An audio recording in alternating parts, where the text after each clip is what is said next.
Top quality और consistent performance के लिए सिर्फ सिल्वर पंप्स एंड मोटर्स, नाम याद रखना। સુરતની ભલાઈ ફાઉન્ડેશન સામે કેશોદમાં ગુનો દાખલ થયો છે। ગુનો નોંધાયા બાદ સુરતની ઓફિસ બંધ કરવામાં આવી। કેશોદમાં સંસ્થા દ્વારા 399 રૂપિયામાં સોનાનો દાણો મળશે તેવી જાહેરાત કરવામાં આવી હતી।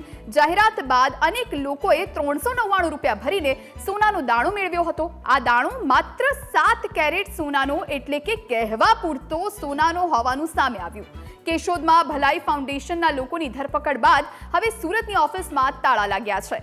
સુરતની ઓફિસે પણ ચાંદીના સિક્કા 21 દીકરીઓને દિવસની શરૂઆતમાં આપવાની જાહેરાત કરવામાં આવી હતી। ભલાઈ ફાઉન્ડેશનની આડમાં શ્રી ગોગા કન્સલ્ટન્સી નામે સરકારી પુરાવાઓમાં સુધારા વધારા કરવાની ઓફિસ ચાલતી હતી। સરકારી દસ્તાવેજોમાં સુધારા કરવા માટે લોકો પાસેથી 300 થી લઈને 1000 સુધીનો ચાર્જ લેવામાં આવતો હતો। તો અલગ અલગ દ્રશ્યો આપ જોઈ રહ્યા છો। કેશોદમાં ફરિયાદ થઈ છે ને આ તરફ સુરતમાં ઓફિસમાં તાળા લાગ્યા છે।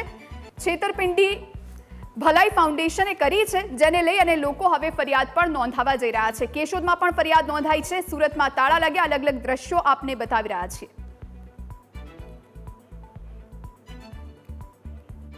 સુરત શહેરની ભલાઈ ફાઉન્ડેશન નામની સંસ્થા દ્વારા જૂનાગઢના કેશોદમાં સોનાનો દાણો 399 રૂપિયામાં આપવાની જાહેરાત કરીને લોકો સાથે છેતરપિંડી કરી દેવાની એક ઘટના સામે આવી છે અને આ બાબતે ફરિયાદ નોંધાયા બાદ પોલીસ દ્વારા કાર્યવાહી કરવામાં આવી છે અને સંસ્થાના જવાબદાર વ્યક્તિઓને પકડવામાં આવ્યા છે। એટલે 399 રૂપિયામાં સોનાનો દાણો મળશે તેની જાહેરાત બાદ અનેક લોકોએ 399 રૂપિયા ભર્યા હતા અને ત્યારબાદ તેમને દાણો પણ આપવામાં આવ્યો, પરંતુ કેટલાક લોકો દ્વારા દાણો જ્વેલર્સમાં તપાસ કરવામાં આવતા તે માત્ર 7 કેરેટનો હોવાનું સામે આવ્યું હતું। એટલે કે માત્ર કહેવા પૂરતો સોનાનો દાણો હોય તેવું સામે આવ્યું હતું અને સમગ્ર મામલે છેતરપિંડીની ફરિયાદ પણ નોંધાઈ છે। જોકે 1 થી 25 વર્ષની દીકરીઓ માટે આ ઓફર હોવાનું જે છે તેની જાહેરાત કરાઈ હતી અને તેને લઈને અનેક લોકો પાસેથી 399 રૂપિયા લેવામાં પણ આવ્યા હતા। જોકે આ જે સંસ્થા છે ભલાઈ ફાઉન્ડેશન તેની મુખ્ય ઓફિસ સુરતના જે મોટા વરાછા વિસ્તારમાં આવેલા એબીસી મોલ ખાતે આવેલી છે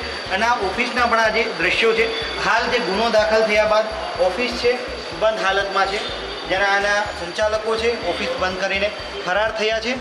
જે પ્રાંજલ પટેલ નામના કોઈ મહિલા છે ત્યાં ઓફિસનું સંચાલન કરતા હતા। આ મહિલા દ્વારા આ ઓફિસનું સંચાલન કરવામાં આવતું હતું ને અહીંયાથી પણ આ જ પ્રકારે અલગ અલગ યોજનાઓનો લાભ લોકોને મળશે તેવી જાહેરાતો કરવામાં આવતી હતી। અહીંયા લખવામાં આવ્યું છે કે આજે સંસ્થાના 2 વર્ષની સફળતા બાદ દરરોજ દિવસની શુભ શરૂઆતમાં 21 દીકરીઓને સંસ્થાના સ્થાપક પ્રાંજલ પટેલ તરફથી 1 થી 5 વર્ષની દીકરીઓને મળશે પૂજા કરવા માટે માતા લક્ષ્મીજીનો સિક્કો બિલકુલ ફ્રી। એટલે કે ચાંદીના સિક્કાની પણ અહીં જે છે તે લાલચ લોકોને આપવામાં આવતી હતી। આ ઉપરાંત સંસ્થાના નામ પર જે એક કન્સલ્ટન્સી પણ અહીં ચલાવવામાં આવતી હતી।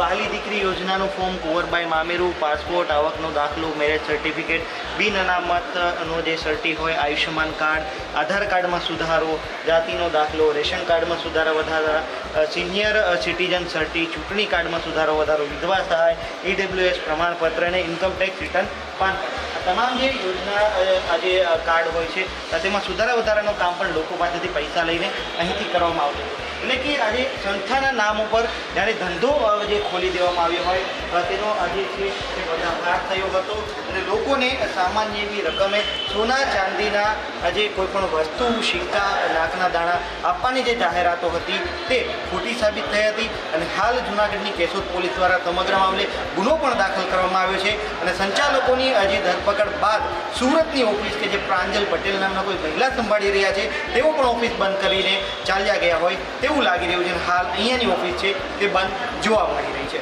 એટલે કે સામાજિક સંસ્થાના નામે લોકો સાથે છેતરપિંડી કરવાનો એક જે ષડયંત્ર સુરતમાં ચાલતું હતું તે હાલ તો બંધ છે, પરંતુ આજે સંચાલકો સામે વધુ કોઈ કાર્યવાહી થાય છે કે નહીં, સુરતના કોઈ વ્યક્તિઓ ફરિયાદ કરવા સામે આવે છે કે નહીં તે આગામી દિવસોમાં જાણવા મળશે।